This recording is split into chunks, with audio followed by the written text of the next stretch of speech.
Hello and welcome once again to The Blueprints. This is Canada's Conservative Podcast. I'm your host, Jamie Schmale, Member of Parliament for Haliburton, Kawartha Lakes, Brock, with new content for you every single Tuesday, 1:30 p.m. Eastern Time.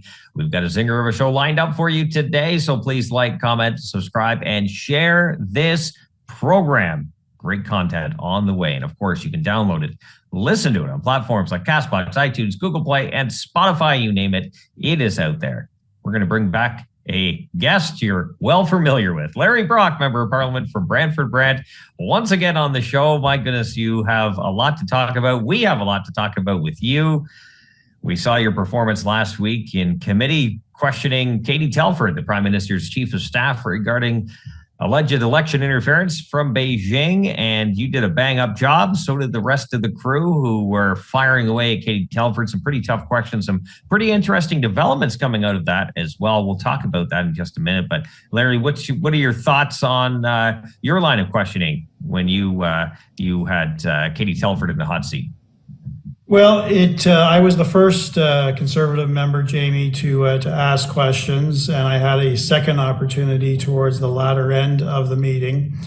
The first line of questioning was to really narrow down as to what the Prime Minister knew, when he knew of it, and wherever possible to hammer down the actual content of those particular briefings. So my first round consisted of trying to establish that the Prime Minister reviewed a series of briefings from CSIS, Canada's National Spy Agency, in the month of January 2022, which essentially outlined the number of candidates, the 11 candidates, who have received clandestine funding directly from the Communist Party in China. And in typical fashion, she could not get into specifics, but many members reminded her that we weren't asking for specifics. We were simply asking for, did that particular meeting take place? Were you present at that particular meeting?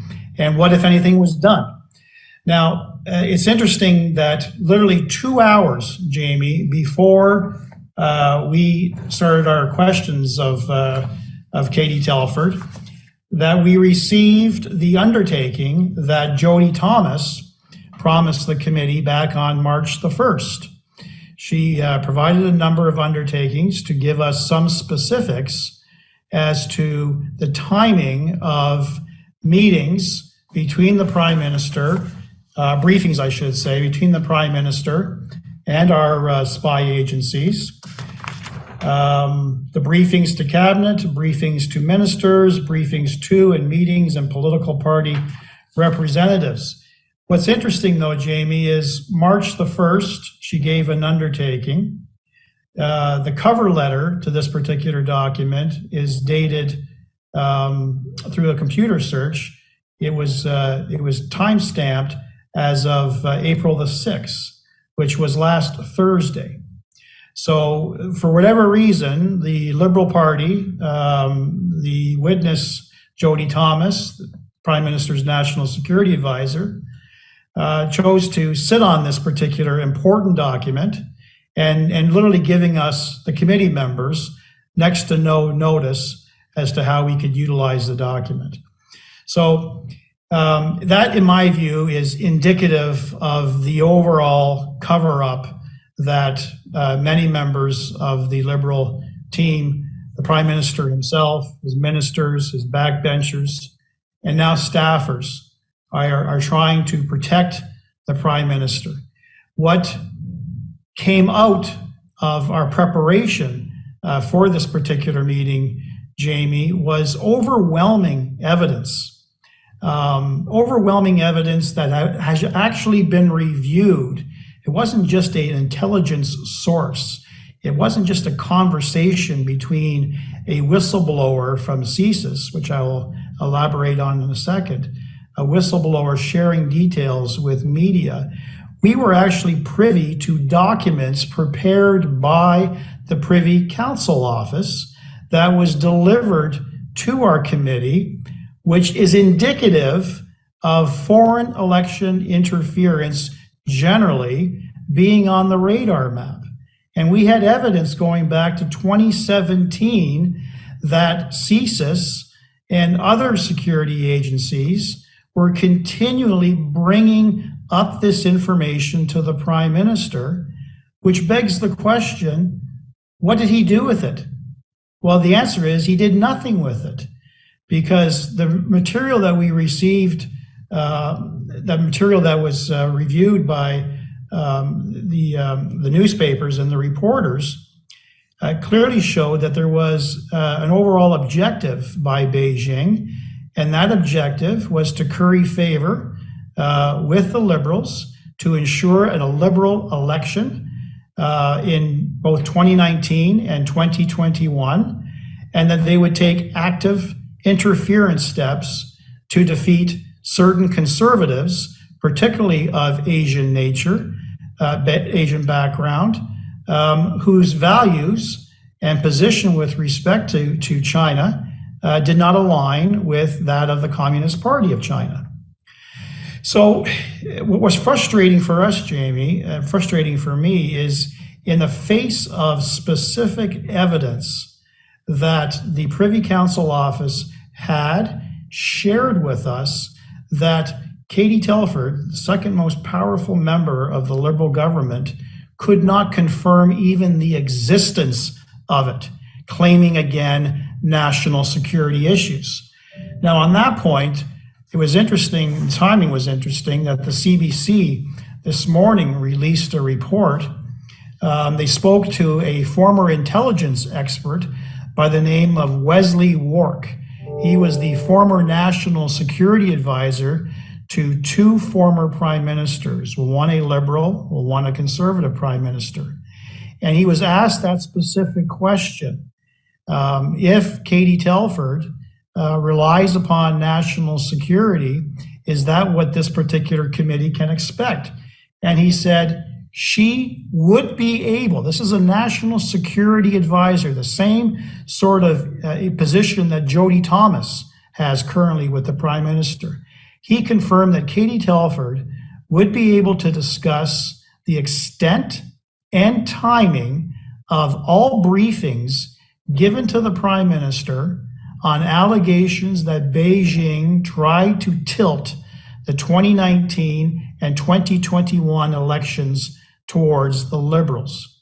When that very point was brought out in a line of questioning between our colleague Rachel Thomas and Ms. Telford did not give any credence to that opinion and simply relied upon her talking points, which in our view was indicative of a further cover-up. Now, can I say definitively that we didn't get anywhere over the 2.5+ hours? I can't say that, because we went into this particular committee hearing working under two different hypotheses.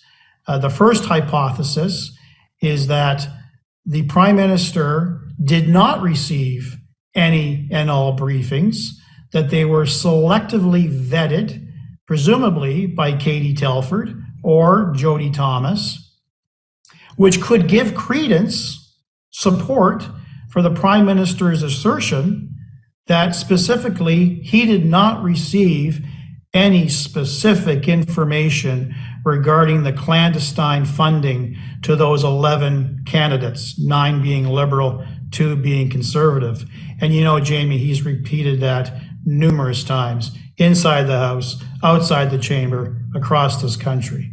So interestingly though, Katie Telford quashed that hypothetical, that hypothesis, and confirmed that there was nothing and is nothing that she receives that she deliberately, intentionally or non-intentionally holds back from the Prime Minister.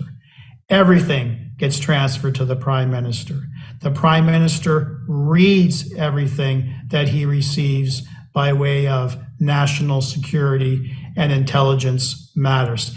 That is significant, because that then gives credence to our second working hypothesis, that he has all along received this information, some of which being very damning information regarding covert, real attempts to influence our past two elections, and he chose to do nothing because by doing something, he would have had to alert Canadians, and Canadians could have resulted in a different outcome. He did this to protect himself. He did this to protect the Liberal Party of Canada. We also heard during that committee, our colleague Michael Cooper questioning Katie Telford, talking about a email that Bob Soroya, the then member of Parliament from Markham Unionville, received, and it was from the consul in Toronto, I believe, basically inferring that after the 2021 election, Mr. Soroya, my seatmate for the first few years after being elected first in 2015, and that's what we should also point out. Bob Soroya was elected in 2015, if memory serves, with over 50% of the vote in a red wave. That was when the Liberals took all of Atlantic Canada. They took massive swaths in Ontario and elsewhere.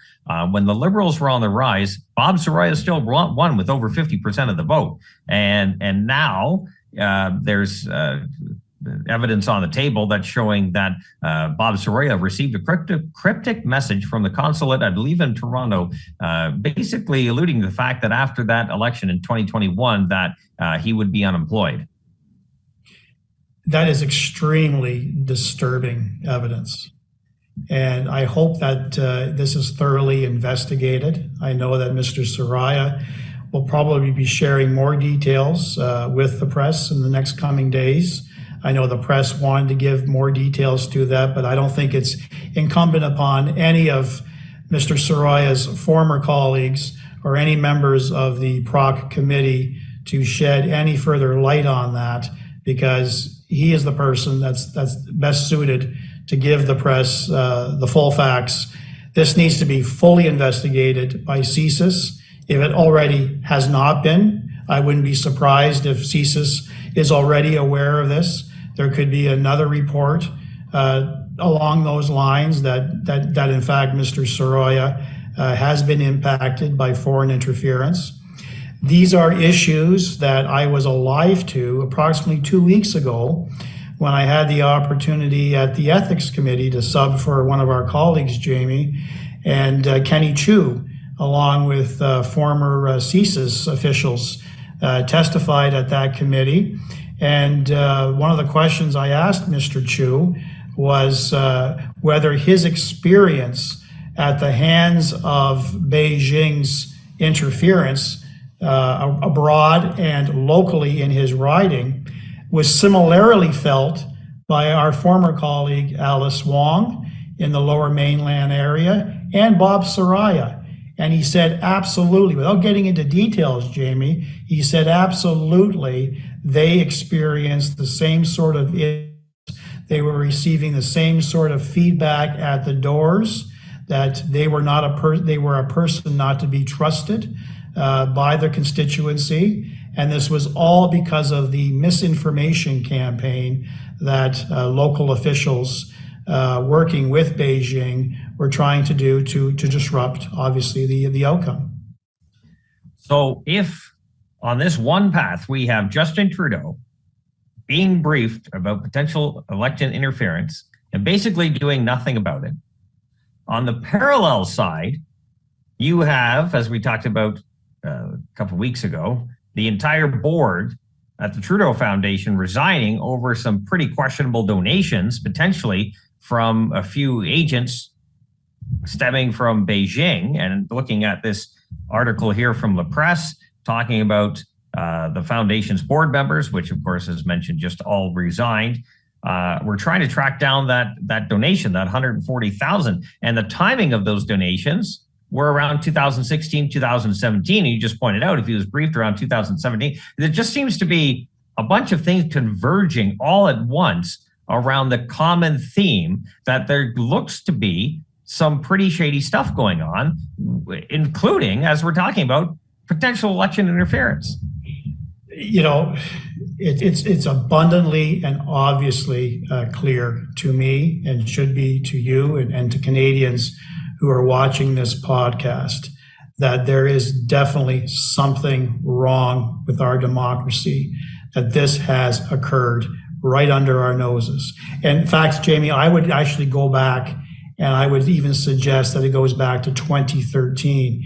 If you recall, our Bloc colleagues in the House during numerous question periods were questioning the amount of foreign donations to Justin Trudeau's own riding in Papineau, Quebec.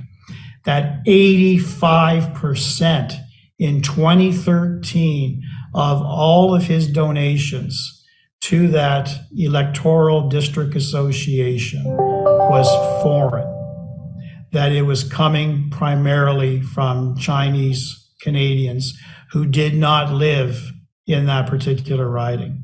I think that is very, very concerning. And I think it really speaks to the overall change in the policy of the Trudeau government as early as 2015. In my view, Justin Trudeau wanted to pursue the same sort of legacy that he felt his father, Pierre Trudeau, had with China, that he was concerned about the strained relationship that Canada had with China under Prime Minister Harper. And in my view, this was part of his legacy, to reopen those negotiations, to reopen relationships. But as you know, in our view, that the relationship between Canada and China is more strained than ever. So whatever aspirations this Prime Minister had, it's an abject failure. Like most of his agenda. Exactly. So where do we go from here? We know that Justin Trudeau, usually skates on a lot of this stuff. He's like Teflon. It's unbelievable what this prime minister gets away with. And his cavalier attitude, I think that's what bothers me as well, that I don't think we've talked about much, is just basically he has no time for the rules. Rules are for the little people in Justin Trudeau's mind, which just drives me insane. And as I've often said, as we've all said in the House numerous times, this particular issue is a nonpartisan issue. Any one of our colleagues in the House proudly serves the interests of this country and the interests of their respective constituents in their riding, and should be free of foreign influence and interference. For this Prime Minister to suggest, as he did, that we were the ones making this partisan, that we were the ones that were anti-racist or racist towards Chinese Canadians. He was deflecting and blaming us for something that any member of Parliament in this country should be standing for, and that's to preserve the integrity of our democracy. And that is a segue, I believe, to where I want to go with this next comment. And if you recall, Jamie, one of the whistleblowers, and I think there's more than one whistleblower from CSIS, one whistleblower prepared an op-ed that was shared in one of our national papers. And it was to explain why they leaked the CSIS documents to the media. And it starts off very poignantly, in my view. Not to party, not to person, but to my country, to its democratic institutions, and to my fellow Canadians. This person was frustrated after he and several of his colleagues sharing damning information to the Prime Minister or the Prime Minister's office regarding the extent and the seriousness of this Chinese foreign election interference, and it fell on deaf ears. Election after election. This person bravely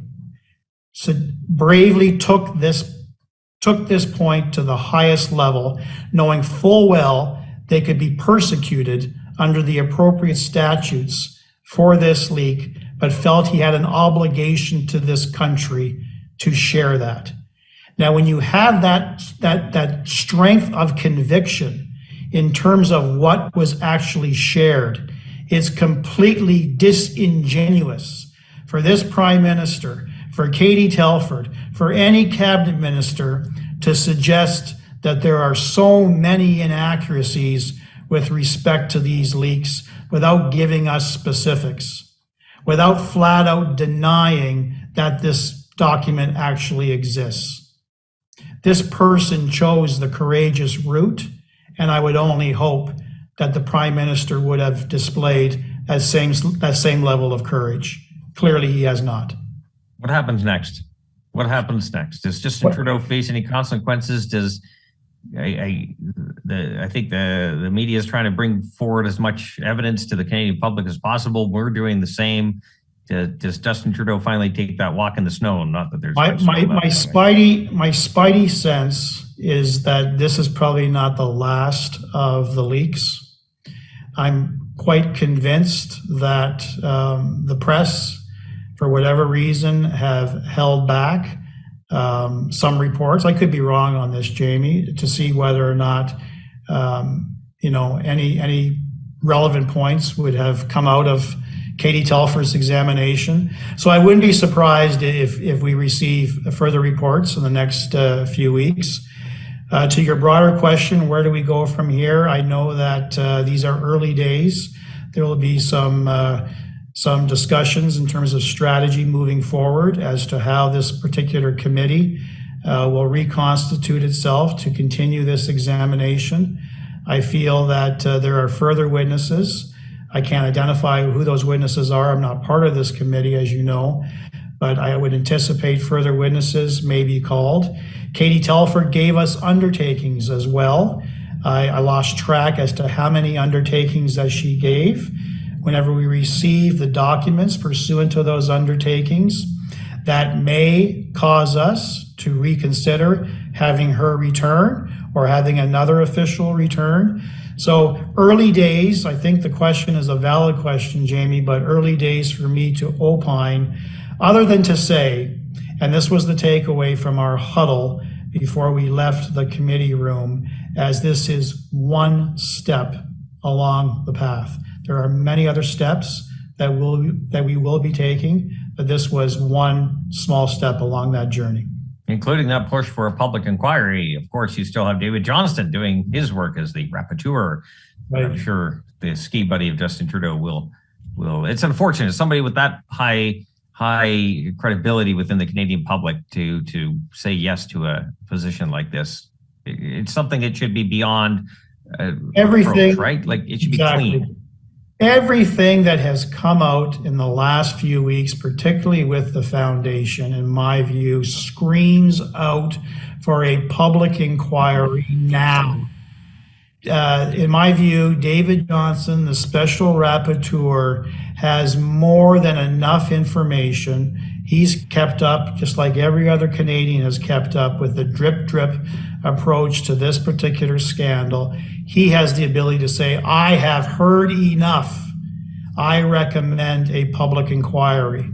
Whether Justin Trudeau follows through on that recommendation remains to be seen. We know he's got a horrible track record in following up with recommendations. Let's take a look at NSICOP, the all-party, nonpartisan group of our colleagues in the House from all four parties, including senators, who were tasked of having the highest security level to review highly sensitive material and to report directly back to the Prime Minister. This committee was formulated in 2017, right smack dab in the middle of this controversy.